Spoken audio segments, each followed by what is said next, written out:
Olha, vamos experimentar mais um dos que eu já fiz, né? Esse daqui também tá com uma cara muito bom. E esse daqui tem leite em pó, leite condensado, mousse de morango, que é uma delícia, porque eu já provei. O açaí, mais umas que vai repetindo, né? As camadas, olha como ele ficou. Ficou bonito, né? Esse já está no cardápio, tá? A gente vai provar ele aqui. Todos que eu for acrescentando no cardápio, eu vou provar com vocês. Mostrar como fica.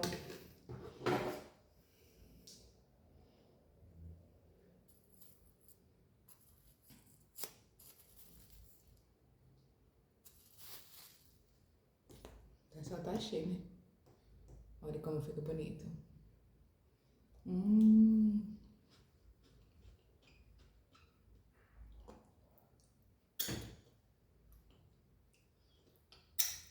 Hum.